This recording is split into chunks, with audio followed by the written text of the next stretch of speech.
Leo, it's the final weekend of the regular season. What are you looking to see out of your group here? Same thing. Just finish the season. It's been a really good season. Guys have put us in a great spot. You don't want to.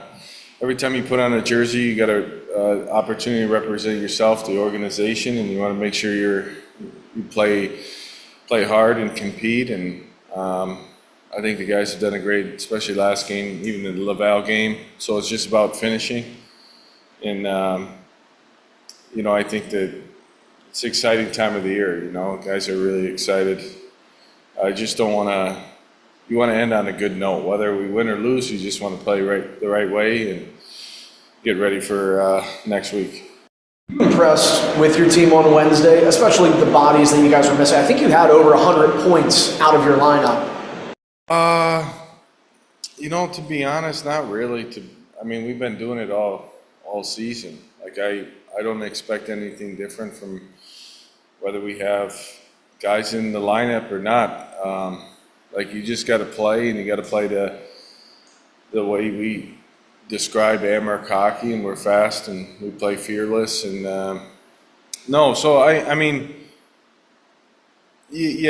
have a lighter lineup, but you can't. My job as a coach, I don't ever talk about those things with the team. I don't think you have to. You're playing professional hockey. Everybody deals with it. Whoever's in the lineup, you got to give it your best effort and do everything you can to help the team win. But our guys have been doing it.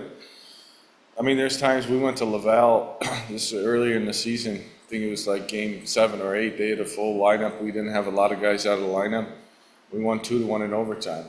They set the tone earlier at the season, and I think it's just a mentality we have with the group, and everybody understands what it takes to win and how you have to win at this time of the year. I'm just more proud of them. I feel like at the beginning of the year, we all expected Isak Rosen to have a great season, Mason Yops to have a great season. Who are some of the guys that you reflect on now that maybe flew under the radar that really delivered this year? I think just our depth as a team. You look at, I'm probably I'm a big picture numbers guy, and you look at what we call our fourth line. Dunner has 10 goals. Slags has 13 goals. I think War Dogs had 10 goals. There's no other fourth line in the league that has that many goals. Realistically, you're getting 30 plus goals from your depth players. Fiedler Schultz has, I think, 14 goals. Those guys have played a huge role on the team. And then guys, Murs had 27, 28 goals. I think just the balance of our team we have really skilled and talented players, but we're not always relying on those guys. So you look at, we got 39 goals from our back end. When you look at the depth of our team, I think that's probably the strength where we play 4 lines. We don't worry about matchups a lot because I trust all 4 lines in all defensive situations. So I think I don't think there's anyone in particular, but I just think the depth of the group of guys have stepped up at different points of the year to help us win hockey games. And our D-corps have done a great job. Our younger players have gotten a lot better. And, I look at Wally as an example. I don't think people understand how hard it is he's 19 years old. He hasn't played center in pro hockey. In the last month and a half, he's played center. I don't think people understand how difficult that is and what he's been asked to do. Well, we really have 2 centers in our lineup right now, and Wally's, for the last month and a half, he played against Vic Swilanski's last game, a 60-point guy in the league, and held him off the sheet. So I think there's just guys that could play in different roles, different spots, wingers, forward, center position, but I think collectively it's probably the depth of the group.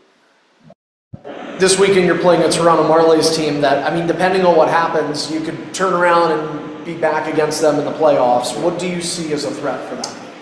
Anytime you have a guy that has close to 40 goals, we have really good goaltending. All all their numbers are really good defensive metric team. They're really good on special teams, and special teams, especially late in the season or in the playoffs, could win you a series and win you games. Yeah, they're a really good team, like all the other teams in our division. You know, they got really talented players that could hurt you, but also they're very well coached. They don't give up a lot, and you know, they're fighting for something. I think they're playing good hockey right now. So just another game. We got to make sure we start the game on time and we're on our toes and playing the game the right way. I don't know if this far, but you know, before you talk to your guys going into tonight's game, what would be your keys against Toronto?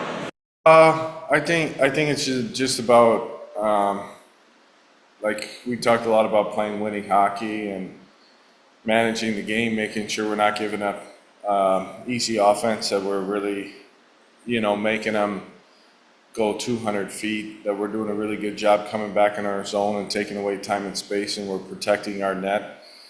And when we're playing fast, I think we have the ability to tilt the ice on teams because the way we could skate. So I just focus on, you respect your opponent, but it's more about how we need to play. Like those plays in the high danger area or high ice, when we have those ozone shifts where you can't turn over the puck and give up odd man rushes. You got to play below the circles and you got to play heavy. And I think that's what I want to see from our group tonight.